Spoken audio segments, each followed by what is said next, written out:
หอดประมาณปีละตะดังใจหนูเหมือนใจหนูมาน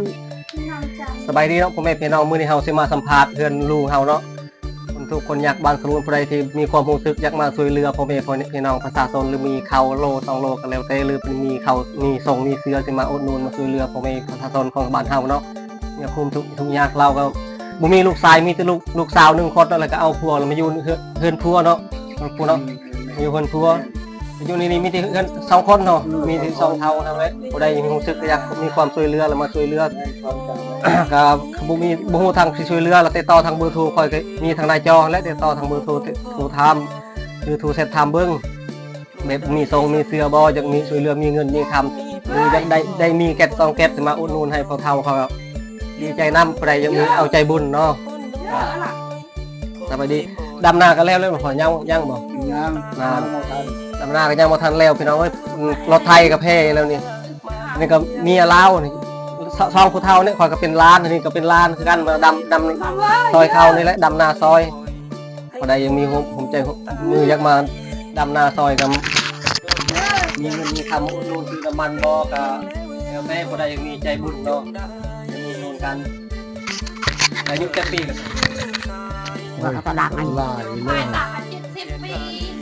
70 เนาะอายุ70 ปีแม่นี่ล่ะจักปีก็กลัว10 ปีกลัว70ได้ต้อง50เนาะ50นั่นแหละไม่ไปอีก50ประมาณ50นั่นแหละเท่าไว้ไปอาชีพตรงต่อก็เฮ็ดไร่เฮ็ดนาและปลูกส่วนมันก็มดแล้วงัวเข้านั่นได้ส่วนมันงัวควายเข้ามดบ่ได้เรือยังดำนาก็ยังบ่ทันแล้วเข้าก็แล้วมดเฮายังบ่ทันแล้วเนาะใครอยากอุดหนุนอยากมาช่วยมาสร้างมาซาครับดีใจนำเนาะเอาใจบุญใจคุณเขาเนาะนี่ร้านจักปีแล้วล่ะร้านเราก็อายุ40 ปีแล้วได้ลูกจักคนเลย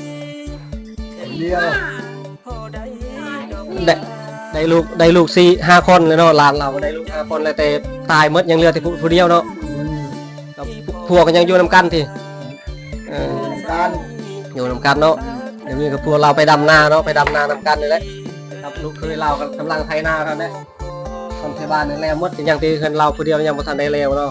ที่เฮาผมไอ้น้องอยู่นำกันก็น้อยใจอยู่แต่บ่มีเวลาสิไปช่วยเขาเนาะบ่ได้มีใจบุญอยากมาช่วยมาสุขมาอยู่ก็ดีใจนำลูกมีแต่2 คนเนาะ2 คนเลยลูก2 คนคนหนึ่งตายแล้วยังแต่ลูกเดียวนึงเอาผัวอยู่บ้านนี่บ่ลูกผู้ยังเนาะเอาผัวอยู่บ้านนี่แหละแต่ละเราบ่ได้อยู่เฮือนนำพ่อนำแม่เนาะเราไปอยู่นำเฮือนผัวเราเนาะเฮือนผู้อันนั้นลูกเราผู้กกแล้วก็เอาผัวอยู่บ้านอื่นเลยก็ตายแล้วเดี๋ยวนี้ยังแต่ลูกสาวผู้นึงนั้นแล้วไปอยู่เฮือนผัวเล่าแล้วลูกชายก็บ่มียังที่ลูกสาวนะเขาเอาผัวหมดแล้วบ่มีบนอยู่คือไทยเราลุ้มแบบได้ลูกสาวเลยเขามาอยู่นำพ่อนำแม่เนาะไทยเฮาเราถึงเลยเขาได้ลูกนำได้เมียเลยเขามาอยู่นำไทยเฮาเพื่อนผัวเนาะเขาบ่ได้อยู่นำเฮานำสร้างครอบสร้างครัวนำเฮามันยากเนาะแล้วก็งัวควายได้จักโตเลยพ่อบ่มีงัวควายก็บ่มีเนาะหมูไก่เด้หมูไก่ก็บ่มีเจ้าแล้วก็ยังจะถามส่วนมันนั่นได้เนาะได้ครับมันได้วางนี่บ่วางปีนึงได้จักล้านขายนะส่วนมันบ่ได้ลายนะบ่ได้ลายปานใดเจ้าแล้วก็มีเบอร์โทรบ่มีเบอร์โทรศัพท์บ่มีจะบ่มีเบอร์โทรศัพท์เนาะไผสิมาช่วยเหลือเราก็มีติดต่อทางเบอร์คอยเนาะมีเบอร์ WhatsApp หรือเบอร์โทรเบอร์เดียวและเบอร์ WhatsApp ก็เบอร์เดียวเบอร์โทรก็เบอร์เดียวเนาะใครสิสนใจอยากมาช่วยเหลือเราก็มีใครช่วยเหลือกันเนาะคนที่คิดอันบ้านสลูนเมืองพีนเข่งสวรรค์อาทิตย์ของพวกเฮาเนาะมีคนทุกข์คนยากทางบ้านสลูนก็ยามนี้ก็เส้นทางก็ไปใส่กันยากมีเส้นทางมันมีที่เราดูเดียวเนาะเราดูคนไปใส่กันยากรถไทยก็ออกบ่ได้เนาะบ่ได้อยากมามีความช่วยเหลือแล้วมาก็ติดต่อทางเบอร์คอยเลยไปคอยไปหาเอาถ้าเมืองพีนนั่นก็ได้เนาะคอยเวลามีเวลาไปลงยังเมืองพีนไม่ได้เราลงไปบ่ได้เนาะมันมีรถไปเนาะ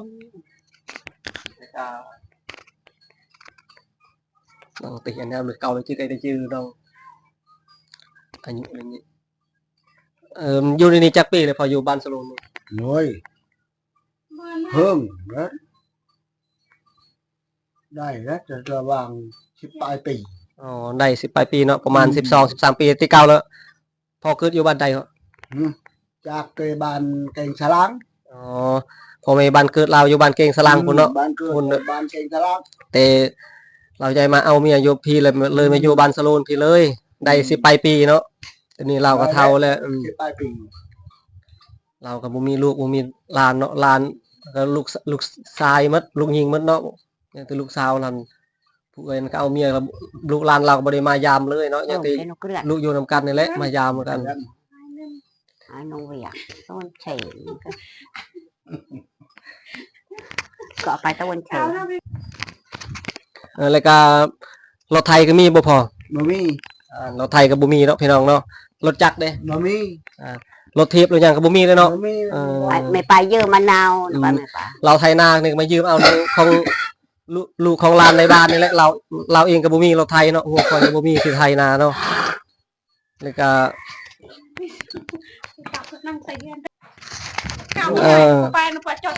นี่แหละลูกสาวเราเนาะผู้น้องเนาะผู้เอ้ยแล้วเอาเมียอยู่บ้านอื่นเลยเอาผู้อยู่บ้านอื่นเลยแล้วเราตายไปเนาะอย่างที่ผู้น้องเลย ล เนาะ อย เลย นาวอะไรก็ดีก็โอนน่ะ เลยเราเอาพัวเลยพัวเรามาอยู่บ้านนี่แต่บ่ได้อยู่เฮือนนำพอแล้วเนาะเรามาอยู่เฮือนไผเฮือนมันเนาะแต่ก็อันนี้แหละเนี่ยหากเรามาขอเข้าในบ้านในเฮือนในบ้านเฮาได้เลยบ่มีเขามาให้ในข้าวสารอันนั้นข้าวสารเนาะเขาให้นี่แหละไปขอนำเขาเนาะเขาบ่ได้ขอบ่ได้มานำพอแล้วบ่มีผู้ให้เลยครับบ่มีผู้ช่วยเหลือนี่ในร้านเราเนาะนี่แหละร้านเราเนาะละได้ร้านจักคนเลยพ่อ